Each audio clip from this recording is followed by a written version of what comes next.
como que você faz? Você falou, né, que os seus irmãos eles estão junto com você, sua família, independente da derrota ou vitória. E aí até você falou que ganhar é bom e todo mundo quer ser seu amigo quando você está ganhando, né? E quando perde não é bem assim. E aí você experimentou os dois lados, assim, de fases, né, que eu tô falando. Porque você teve uma fase direto, assim, de derrotas, porque uma coisa é, você é super campeão e aí tem uma derrota ou outra. Mas quando você tem uma sequência de derrotas é diferente. Então, como que você trabalha isso para não deixar as vitórias inflar seu ego, né? Porque acho que às vezes é isso que acontece. Às vezes as pessoas ficam te bajulando tanto que você acha, eu sou tudo isso, e às vezes você fica com o ego muito inflamado. E também, quando vem as derrotas, não deixar também que isso te abale. Como que você lida com essas duas situações? Para mim, eu acho que é um pouco diferente assim dos demais, que eu sempre levo pro lado do evangelho, né? Então, para mim é mais fácil nesse quesito aí. Depois que eu me converti, ficou bem mais fácil lidar com as duas situações, né? Eu sei que acho que o primeiro passo, e isso é um dos mais importantes na sua vida, é você saber quem você é. Eu sou quem eu sou eu sei quem eu sou em Cristo. Então, tipo assim, independente do que meu adversário vai falar, as pessoas vão falar, eu sei quem eu sou em Cristo e ponto final, né? Então, isso daí me ajuda a não inflar esse meu ego, né? E na derrota, eu também sei quem eu sou em Cristo. Eu sei que em Cristo eu sou mais que vencedor, que aquilo ali... Eu sou um atleta que, tipo assim, já perdi e pareceu que a minha vida ia acabar. Meu Deus, que isso, velho, minha vida vai acabar. Então, hoje em dia, eu lido bem melhor com a derrota. Eu sei que aquilo ali é fases, é onde eu preciso evoluir, né? Tanto como atleta, como fora também, né? Mas eu levo sempre tudo pro lado do evangelho, sabe, cara? Uhum. Então, para mim, é um pouco mais tranquilo, assim, lidar com essa situação. Uhum. E era como foi para você ao longo dos anos, né? E até hoje, vamos supor, você ganhou um campeonato ali, vamos supor, brasileiro, europeu. Aí seus irmãos viajaram com você e não teve ali o resultado ali almejado, que é ser campeão, né? Ou vice-versa. Como que vocês lidavam depois, após as competições? Só um sendo campeão? É difícil. Para mim foi muito difícil, né? Muito difícil mesmo. Eu ia parar de lutar, acho que no meu primeiro mundial, ou no segundo já. Primeiro ia parar e no segundo ia parar de novo. De faixa preta? De faixa preta já, porque eu não conseguia ver aquilo ali, pra mim doía muito ver, tipo assim, eu ganhava e não conseguia ver meus irmãos ganhando também, né? Tipo assim, isso aí pra mim me machucava muito. Só que os meus irmãos, pra eles, a minha vitória tava sendo a deles, eu não conseguia enxergar isso, né? Meus irmãos ficavam muito felizes. Quando eu ganhei o GP do BJJ Stars, foi como se meus irmãos tivessem ganhado o GP também. Para eles foi a mesma coisa. Não era dinheiro, não era nada. Era a alegria de ver eu ganhando, sabe? Então, depois que eu entendi isso, fui vendo a importância que era de continuar também, né? Deus falou que eu tinha que continuar também no jiu-jitsu, mas eu pensei em parar por esse motivo aí, porque doía muito mesmo, assim. Eu não conseguia entender também, porque meus irmãos batalhavam muito, né? E eu ganhava e meus irmãos não conseguia lidar muito bem com isso daí, sabe? Uhum. Aí pensei em parar, mas Deus falou que tinha mais coisas para me fazer no jiu-jitsu, então eu tinha que continuar. Para mim, depois que eu me converti de faixa roxa, eu falo com muita convicção, sabe, Karina? Porque para mim foi muito real, assim, né? Não é alguma coisa que eu vi na internet, eu fui na igreja, algum pastor falou. Tipo assim, Deus falou comigo por graça mesmo. Eu fazia as coisas tudo errado. E só queria, tipo assim, pra mim, o meu ídolo mesmo era ser campeão, ganhar medalha. Deus me encontrou. Tive um encontro com Deus, tipo assim, surreal, por graça de Deus mesmo, assim, inexplicável. Então, pra mim, eu tenho muita convicção no que eu falo, quando eu falo, tipo, do evangelho, né? É só por esse motivo que eu continuei no jiu-jitsu, estou até hoje. O dia que Deus falar, Eric, vai, agora tá na hora de fazer outra coisa, eu paro na hora e vou fazer outra coisa. Porque tudo que eu tenho foi Deus que me deu, tipo assim, tudo mesmo, tudo. Então, se Deus falar que é para eu fazer outra coisa, eu vou fazer outra coisa. Eric, como foi, assim, um pouco desse encontro que você teve, né, com Deus? Você fala sempre que foi na faixa roxa, né, especificamente no europeu. Do que você pode falar, né? de como foi e também assim para as pessoas que se inspiram em você, né? Que eu vejo que muita gente que tem esse perfil, que gosta do que você fala, do jeito que você como que você acha que essas pessoas também conseguem ter essa experiência com Deus? Você já estava procurando isso? Ou não, você estava vivendo totalmente a parte e aconteceu? Porque às vezes a pessoa está procurando, assim, ela quer encontrar, mas não acontece. Como... Hoje em dia eu sei que eu não estava procurando, né? Tipo assim, sabe o que eu fazia, Karina? Eu queria, tipo assim, as bênçãos de Deus. Não queria o Deus das bênçãos. Eu fazia o que eu vejo muitas pessoas fazendo hoje em dia, era ir para a igreja perto de campeonato. Vou para a igreja para me sentir bem e perto do campeonato para lutar. Só isso, não estava procurando Deus, né? Deus me contou por graça mesmo, né? Eu posso contar como foi, se você quiser. É um pouquinho demorado, mas às vezes acho que deve dar uns 10 minutinhos assim a história. Não, 15. fica tranquilo. A vontade que é o seu momento, Mas, tipo assim, foi por graça de Deus mesmo, assim. Eu sei que muitas pessoas às vezes procuram, falam assim, caramba, ele fala daquilo, mas eu não sinto nada. Meu irmão foi um desses, o Alex. Demorou muito para ele se encontrar com Deus, né? Mas Deus até colocou algumas pessoas na minha vida, Karina, e Maurício é uma dessas pessoas, né? O Anderson também, onde eu aprendi muito com eles, né? E Maurício fala muito para mim assim, que Deus quer mais se mostrar a você do que você de conhecer a ele, né? Só que às vezes a gente está na rotina, você está no seu trabalho, vai treinar, chega à tarde, chega à noite, você nunca está sensível a ouvir Deus. Deus está o tempo todo falando com você, usando pessoas para falar com você, só que você está na correria ali e acaba passando despercebido, né? Meu irmão teve uma experiência muito forte com Deus recentemente nesse quesito aí, querendo encontrar Deus e não conseguia até que ele encontrou. Mas vou falar um pouquinho de como eu me converti ali e como que foi a situação, né? Foi de faixa roxa, eu ia lutar, sabe qual campeonato, cara? No europeu. Eu até estava relembrando um pouco com meu irmão, o Johnny, que ele passou algumas coisas recentemente. E tem um pouco a ver com isso também, né? Eu queria fazer o Grand Slam, sabe por quê? Eu não tinha dinheiro. E aí alguém tinha comentado que uma pessoa tinha feito o Grand Slam e conseguiu um patrocínio de dinheiro. Eu falei, caramba, Feijão, eu vou fazer esse Grand Slam também para eu conseguir esse patrocínio aí, né? E o Grand Slam, você já sabe quem é, talvez quem tá assistindo aí não saiba, é ganhar o europeu, o brasileiro, o europeu, o pan-americano, o brasileiro e o mundial. De peso absoluto na roxa, só o Kenan tinha feito. Eu falei, vou fazer também. Então, você já fica focado no final de ano para treinar, para ganhar esse europeu. Natal e Ano Novo, você esquece, né? Não tem negócio de ir para casa. É treinando, né?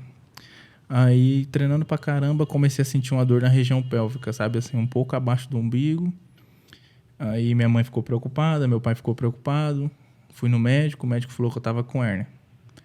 E aí minha mãe tirou dos treinos, já queria cancelar minha inscrição, que o médico, não sei se ele estava 100% certo ou se ele quis dar uma apavorada assim para não ter possíveis agravar, né? Ele falou, tá em risco de encarcerar, e se encarcerar você vai morrer, tem que operar. Aí na hora minha mãe, não, você não vai treinar mais, chega, você vai operar, depois você volta a treinar, esquece o europeu. E aí eu fiquei mal pra caramba, acho que eu fiquei uma semana sem treinar.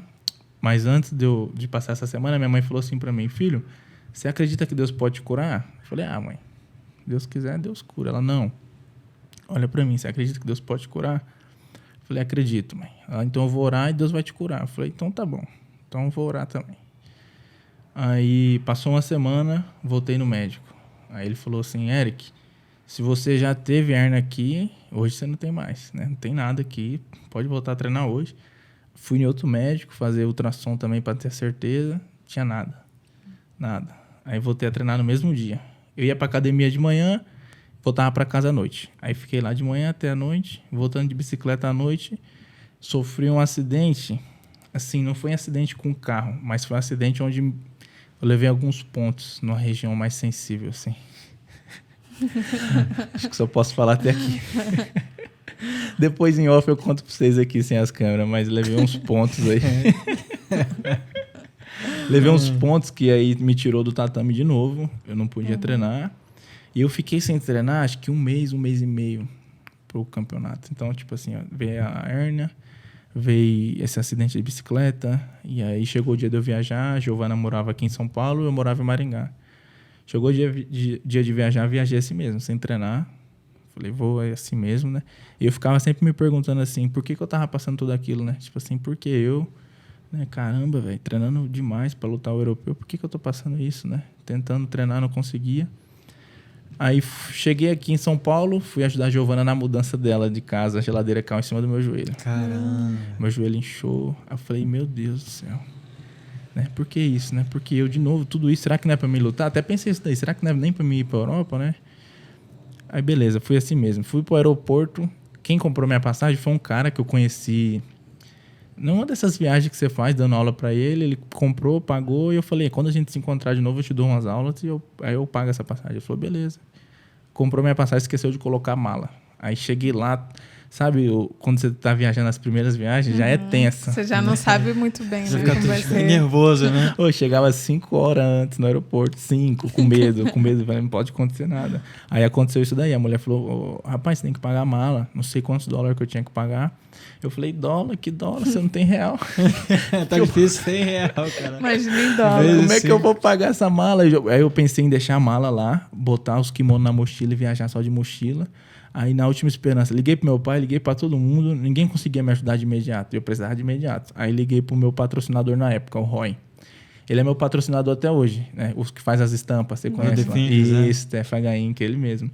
Aí ele me atendeu, foi lá, já era de madrugada, ele falou, Eric, eu sempre ponho meu celular no silencioso e vou dormir. Hoje eu esqueci, você ligou, atendi, tô aqui pra te ajudar. Se não, filho, só amanhã.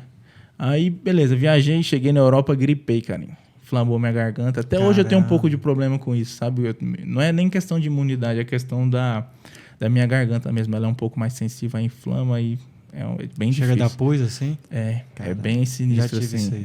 É bem é a amidalite, né? Eu acho que é. Aí, beleza, gripei, não consegui treinar. Ó, ao todo, em 1 mês e meio, 2 meses, eu acho que eu fiz 3 treinos de jiu-jitsu. Um foi com a Giovana, em São Paulo. Fiz uns drill com ela. Uns speed drill, e uns 2 treinos na garagem de um cara lá na Europa. Aí, fui na Europa, um dia antes de lutar, eu fui pra igreja lá, tinha uma igreja local, fui com os amigos, depois assisti um documentário que chama Pai das Luzes. É maneiras diferentes de como as pessoas evangelizam, né? São várias maneiras diferentes, não é só com a Bíblia ali, é várias maneiras diferentes, né? Aí assisti, depois coloquei um louvor e fui orar. Entrei no meu quarto, fechei a porta, aí comecei a orar e senti no meu coração, tipo assim, como se fosse Deus conversando comigo, no meu coração mesmo. É bem... Quem não tem experiência assim é bem difícil de entender, né? Mas quem tem vai entender um pouquinho melhor do que eu tô falando. Deus falando assim comigo, aqueles que me procuram, Eric, precisa crer que eu existo, né? E eu nunca, tipo assim, tinha acreditado que Deus existia de verdade, né? Eu não falava que eu era ateu assim da boca por não falar, mas sempre duvidei de tudo. Até pensava assim, a Bíblia será que não foi escrita por homens? Para as pessoas não ser tão ruins? Pensei várias coisas, mas esse dia Deus me chamou no touch a touch. Aí falou isso e com um ato de fé, assim, de eu querer mostrar para Deus que eu estava acreditando que Ele existia, eu fui abraçar, né? No louvor tava cantando abraça-me, eu fui abraçar assim, como se Deus estivesse ali comigo. Karina, eu senti Deus assim, ó, desse jeito assim, Schwenga, fisicamente assim. Então, tipo, ali foi surreal, surreal. Eu falei... acabou pra mim, né? Não tem mais como eu viver de como eu tô vivendo, porque Deus existe. Deus é real, não é brincadeira. Tipo assim, não é... Ninguém me falou nada. É Deus que tá conversando comigo. Deus é real, Deus é grande e Deus tá perto. Caramba, véio, Deus tá perto. E aí eu falei, eu preciso viver pra Deus agora, né? Preciso mudar a minha vida. Eu não tava vivendo de uma maneira que fosse certa. E aí, sabe o que é engraçado, Karina? Que eu sou um atleta até hoje, que se eu treino e me dedico, na minha cabeça, ninguém me ganha. Ninguém me ganha. Se for da vontade de Deus, ninguém vai me ganhar. E imagina como é que estava a minha cabeça ali, feito só 3 treinos, em quase 2 meses. Tendo acontecido tudo isso, né? Isso, falei, não era nem pra eu estar aqui, vou perder de cara, não tem como eu ganhar. Depois que eu tive esse encontro, a minha confiança foi... Falei, agora eu sei porque eu passei tudo isso. Eu sei o que eu estou fazendo aqui na Europa, né? Foi em Portugal, eu sei porque eu passei por tudo isso. Né? Amanhã é o dia de eu lutar. Tipo assim, se eu for campeão, show, mas acho que tudo isso já valeu a pena por eu ter tido esse encontro com Deus, né? Então eu fui lutar tranquilo. Sabe os cortes que eu mencionei que eu tive, que eu levei alguns pontos? Eu fiquei com medo de enroscar os pontos no meio da luta. Tava com ponto? Tava com ponto. Aí fiquei com medo de enroscar os pontos. Eu fui lá, esterilizei o alicate no fogo e cortei os pontos e puxei. Meu Deus. Porque eu falei, vai que enrosca no kimono e começa a sair sangue, né? Falei, melhor vou tirar, que aí pelo menos fica só o corte.